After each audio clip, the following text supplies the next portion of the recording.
In 1980, in Missouri, USA, a hairy alien fell in love with Star-Lord's mom. They drove around, sang pop songs, and planted a mysterious seed. Fast forward 34 years, after the battle with Ronan, the Guardians of the Galaxy became famous across the universe. The team of 5 species started taking on jobs, helping planets solve problems. This time, they were hired by Aisha to protect the Sovereign's energy batteries from a monster that feeds on energy. Rocket Raccoon was setting up a sound system because Star-Lord loves listening to music during fights. Our little Groot, after being revived, became the adorable star of the show. As the tentacle monster invaded, the team focused on fighting, but Groot plugged in the sound system. Adorable Groot started the music, while the simple-minded Drax struggled to penetrate the monster's tough skin. He came up with a brilliant idea. During the fight, Star-Lord noticed the monster's exposed neck and called Rocket to attack from above, drawing its attention. Gamora then revealed her big sword and, with Star-Lord and Rocket's cover, leapt onto the monster, slicing it open. Drax, nearly melted by the monster's acid, thought it was his victory. After completing the mission, they went to the Sovereign's temple for their reward. Aisha, the High Priestess and leader, offered them Nebula, who was caught stealing batteries. Nebula had lost an arm in a previous battle and came here to steal batteries. She was wanted for helping Ronan invade Xandar. Aisha asked them to take Nebula to Xandar for a bounty, as a reward for defeating the monster. Before leaving, Rocket couldn't resist stealing some batteries. They headed to Xandar, but soon after takeoff, they were attacked. Aisha, realizing the theft, sent drones after them. Star-Lord, confused, had to improvise. As an experienced pilot, he maneuvered the ship through heavy fire. Rocket shot at the drones, while gamers controlled them from afar. As drones fell, the commander ordered them to kill Star-Lord and his team. With their ship under heavy fire, they decided to head to the nearest jump point. Who knew that on the way, Star-Lord and Rocket, those two idiots, fought over the ship's controls and crashed into a meteor nebula, almost meeting their end. With another ship chasing them, Drax didn't hesitate, donned a spacesuit, grabbed a gun, and jumped out. He shot down the pursuing drone. Just as they thought they were safe, a swarm of drones appeared. As the ship was about to be bombed, a sudden energy wave destroyed the entire fleet of golden drones. They saw a mysterious figure standing on top of an egg-shaped ship passing by. Without a second thought, they jumped through a warp point, but the ship lost control and crash-landed. As soon as they landed on Berhart, everyone started arguing. Just then, the egg-shaped ship appeared. The ship landed in front of them, and then an old man and a mantis woman emerged. The old man, named Ego, claimed to be Star-Lord's father. Star-Lord was stunned. That night, Ego explained how Yondu had kept Star-Lord and trained him as a Ravager. Now, Ego had found him and wanted to take him back to his mother. Star-Lord was skeptical, thinking it might be a trap and didn't want his friends to risk it. Gamora advised him that some things you only know by trying. If Ego was bad, they could just deal with him. Meanwhile, Mantis and Drax chatted by the fire. The Guardians split up. Rocket and Groot stayed to fix the ship and watch over Nebula, while Star-Lord, Gamora, and Drax went to Ego's planet. Elsewhere, Yondu encountered the Ravager leader, Stakar, who had saved him from the Kree. Because Yondu had kidnapped young Star-Lord, violating Ravager code, Stakar stripped him of his Ravager honors and exiled him. Other Ravager factions wouldn't recognize Yondu as a Ravager. Despite Yondu's explanations, Stakar was unmoved, refusing to give him a Ravager funeral even after his death. Yondu's crew seemed to have their own plans after hearing Stakar. The Ravager code. This was known by other Ravager leaders, who believed he shouldn't have kidnapped children for buyers. Stakar stripped Yondu of his Ravager honors and exiled him permanently. Other Ravager factions wouldn't recognize Yondu as a Ravager. As Stakar left, the High Priestess of the Sovereign found Yondu. The High Priestess dispatched the Guardians. On the ship, Star-Lord and the others learned about Mantis's ability. She can sense and control others' emotions through touch. She wasn't a native but grew up on Ego's planet due to her hypnotic abilities. Ego kept her by his side. She used her empathic abilities to ease Ego's mental pain and help him sleep. Mantis then demonstrated her powers to the group. Little did they know, from the moment they entered the forest, they were already in the raccoon's trap. The raiders underestimated the weapon master's skills and were outsmarted by the raccoon's traps. The raccoon sniffed, realizing 2 were left. They planned a 2-sided attack, but even against 2, the raccoon could handle it. In the end, in front of Yondu's arrow, the raccoon had to admit defeat. Yondu then confidently stepped out. Seeing the large number of opponents, the raccoon gave up resisting. Hearing the noise outside, Nebula asked Groot to help remove her gloves, intending to assist the raccoon, or they'd all be captured. Little Groot was troubled, fearing Nebula's trick if he let her go, but worried about the raccoon's danger if he didn't. At this moment, Yondu told his men he changed his plan, not wanting to hand over the raccoon to the Sovereign and offend them. The entire Nova Corps. He decided to release the raccoon and sell the stolen energy batteries on the black market for over 200,000. Upon hearing this, his men protested, as the Sovereign promised them $1 million, and these batteries were only worth 200,000. Last time, they already lost an Infinity Stone, and repeating the same trick was clearly not an option. The crew initiated a mutiny, deciding to seize leadership from Yondu, As tensions rose, Nebula escaped and shot Yondu's mechanical arrow. Nebula then joined forces with Yondu's men to capture them on the ship, and Taserface naturally became the leader of the raiders. However, the raccoon mocked Taserface's nickname. They then exiled Yondu's followers to the space station for punishment and imprisoned the raccoon and Yondu. Poor little Groot was left to fend for himself. He planned to go to Ego's planet to kill his sister Gamora and then take down his adoptive father Thanos. In prison, Yondu learned from Rocket that Star-Lord had gone with his biological father Ego. Yondu said they needed Groot's help to escape. Little Groot, feeling down, walked to the cell door. Seeing Groot being bullied, Rocket felt heartbroken. Yondu asked Groot to help steal something. There was a spare mechanical device in the captain's quarters. If Groot could help steal it, they could escape and redeem themselves. Unfortunately, Groot's understanding was quite lacking. On the last attempt, they thought Groot finally got it right, but luckily, Yondu's former follower Kraglin had a change of heart and helped Groot steal the mechanical arrow for Yondu. Kraglin said he didn't want to betray him, but they killed all his friends, and he had no choice but to get involved. Yondu said he understood and asked Kraglin to open the third cabin. A battle to defend their dignity was about to begin as Yondu wielded the mechanical arrow. Even facing many foes, a whistle becomes his rare prince. Groot fiercely seeks the bald T-Rex who bullied him. Before the ship blows up, he sends Yondu's coordinates to the Golden Man. After reclaiming the Ravager ship, Rocket pilots it to jump through space, planning to find Star-Lord. Yondu calls Rocket an idiot, as jumping 50 times is harmful. But Rocket chooses a route needing over 700 jumps, risking his life. Yet, Rocket starts the crazy jumps. Meanwhile, Ego brings everyone to his planet, and they're amazed by the scenery. Like a fairyland in sunlight. After reaching the palace, Ego tells his story. He's one of the Celestials, and millions of years ago, his original form was like a brain in space. He learned to control molecules, becoming smarter and stronger, creating this planet, his body. But Ego didn't stop there. To explore life's meaning, he made a humanoid body and searched for life in the universe until he met Star-Lord's mom on Earth. They talked, and later he heard about someone on Earth who could hold the Infinity Stones and not die. He knew that was his child, so he hired Yondu to find Star-Lord. But Star-Lord couldn't understand why he left his mom to die alone. Ego explained he must return to this planet periodically, or his body would deteriorate. He knows Star-Lord resents him but hopes for a chance to make amends. Star-Lord, who never felt fatherly love, developed his celestial powers under his father's guidance.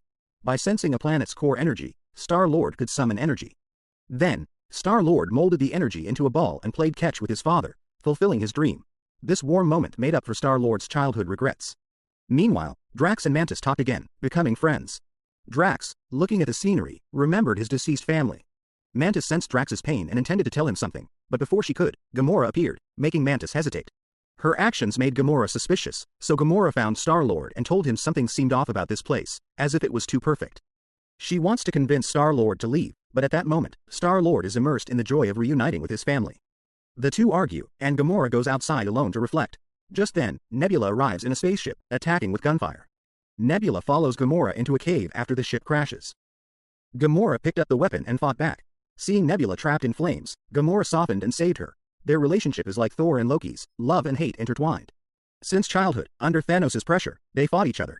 The loser would have a part of their body replaced with machinery. Nebula, who never won, had become a cyborg, which is why she harbors hatred. She couldn't understand why her sister didn't care. Hearing her sister's feelings, Gamora realized her mistake. Finally, the sisters reconciled. They stumbled into a cave filled with bones. Mantis barged into Drax's room, telling him that Ego got what he wanted and they were in danger. In the palace, Ego revealed his true intentions to Star-Lord. Ego told Star-Lord that as long as this planet exists, they will never die. His friends are just passing through. Star-Lord asked if immortality would be boring. Ego said desire prevents boredom. His desire is expansion. For thousands of years, Ego planted his essence on thousands of planets, including Earth, to replace all life forms with himself. Eventually, he could control the universe. But his power as a god is limited, so he made it across the universe, hoping to create an heir.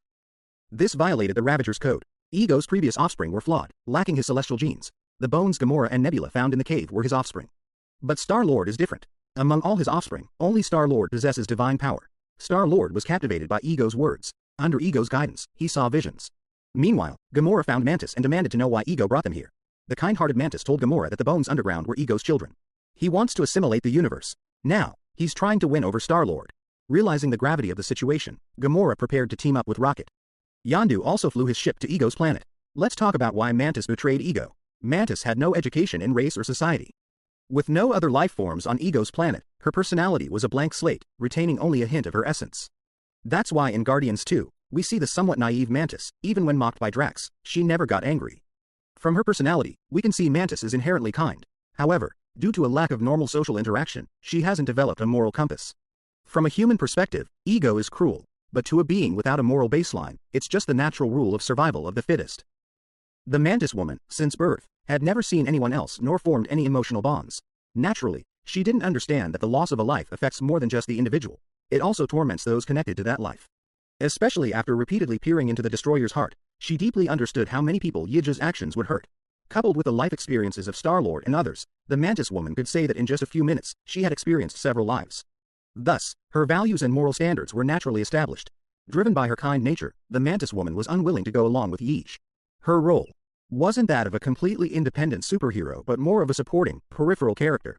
Yet, she could uphold the truth in major matters. Escaping darkness and returning to light, he would gain friendship, family, love, justice, and other genuine emotions he had never experienced. These completely allowed the Mantis woman to find her life's value. Her abilities weren't just a tool for Yij but could serve more people, bringing joy to many. So, the Mantis woman quickly switched sides, began revealing the truth to Gamora, and eventually joined the Guardians of the Galaxy, later integrating into the Avengers' big family. Thus, the Mantis woman's defection was a formation of humanity, not a change of stance. From knowing nothing to understanding right and wrong was inevitable. More importantly, the relationship between the Mantis woman and Yij wasn't a master-servant one but more of a symbiotic relationship.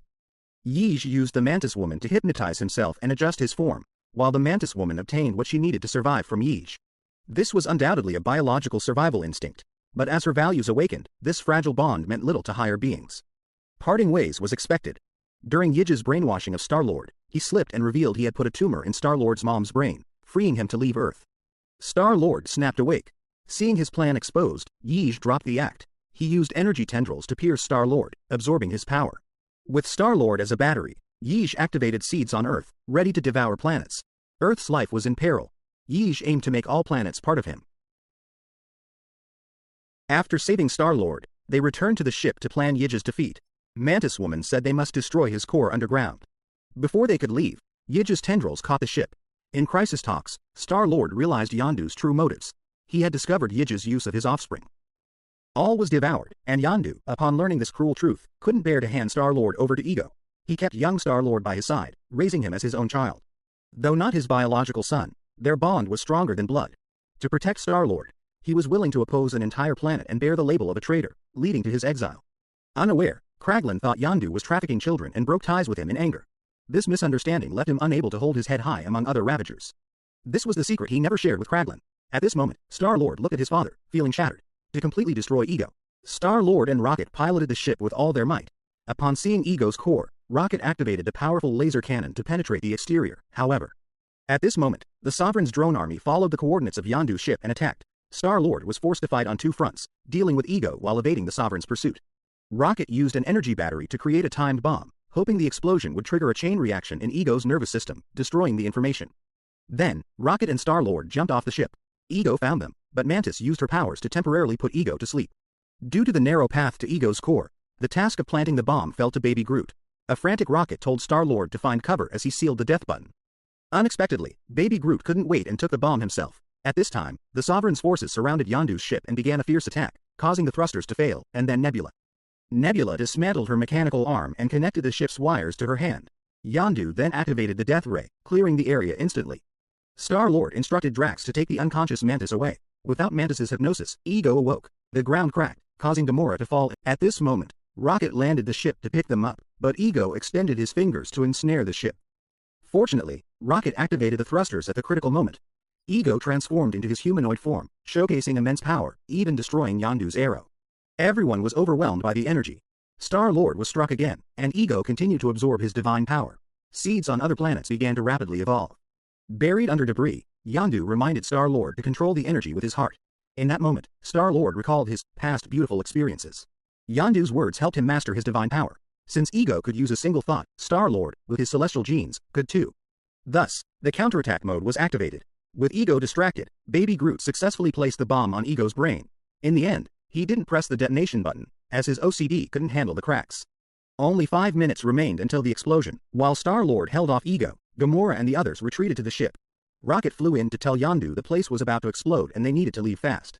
Yondu told Rocket to take Groot and go first, as he wanted to wait for Star-Lord. Rocket gave him the last spacesuit and thruster, welcoming him to the Guardians of the Galaxy, then rushed back to the ship with Groot. With less than a minute before the explosion, Rocket, to save more teammates, reluctantly closed the hatch. To save the universe, Star-Lord planned to perish with his father. As the countdown ended, Ego turned to ashes, and Star-Lord lost his divine power. The planet began to explode due to the loss of its brain. Star-Lord looked around at the collapsing surroundings, thinking this might be his last moment. He had saved the world again and avenged the women, leaving no regrets even in death. Just as Star-Lord calmly accepted his fate, Yondu flew in just in time to rescue him. Yondu told Star-Lord, "Ego may be your biological father, but he doesn't deserve to be your dad. I may not be your biological father, but I'm happy you're my son." With that, Yondu put the only spacesuit on Star-Lord. As they flew into space, Yondu's fuel ran out. To protect his adopted son, Yondu gradually lost consciousness and froze to death in space. It was only at this moment that Star-Lord fully understood that the fatherly love he had been searching for was always by his side. This man, with no blood relation, was his true father. His notorious reputation was just a disguise to protect his son. Later, everyone held a funeral for Yondu. Star-Lord used his childhood toys as burial items for Yondu, toys that Yondu had collected for him. Afterward, they cremated Yondu, and he turned into Starlight, continuing to protect Star-Lord. At this moment, Kraglin took out something Yondu had previously found for Star-Lord on Earth. The MP3 was given to him, something Yondu never had the chance to do. In return, Star-Lord gave the arrow Yondu left behind to Kraglin. Rocket picked up the pieces and put them back together, believing Yondu would have passed the arrow to Kraglin. Gamora and Nebula embraced, their sisterly hatred dissipating. However, Nebula decided to leave to kill Thanos. Star-Lord put on his headphones, playing a song, and Groot joined him to listen. Outside the ship, a large group of Ravagers gathered. Rocket had told them of Yondu's heroics, and they were moved. They restored all of Yondu's abilities and gathered all the Ravager clans to hold a Ravager-style fireworks funeral for him. Thus, the 6 species formed the Guardians of the Galaxy and continued their interstellar journey. The film ends with 5 post-credit scenes. The first scene features Yondu's top lieutenant, played by director James Gunn's brother, Sean Gunn, who seems likely to officially join the Guardians of the Galaxy, though he's not yet familiar with the arrow. In the second post-credit scene, due to Yondu's death, Stakar found his old teammates and formed a new team, which is actually the original Guardians of the Galaxy. Easter Egg 3. The new recruit, humiliated by the Guardians, still won't let Star-Lord and the others off the hook. He made a high-tech arrow for Aisha, and someone named Adam is being born. This seems to be his ultimate weapon. Easter Egg 4. Teenage Groot is hooked on video games, causing chaos. Star-Lord now gets Yondu's past feelings. In the prison, they're still chatting with the Watchers, who have the most advanced tech and are one of the oldest races. The 3 mysterious figures are cosmic beings, rarely involved, the strongest bystanders in Marvel. The film's humor and battle effects are highly praised, and I love Yondu. He moved me. Let's end with the film's fireworks and remember Yondu, the lovable father.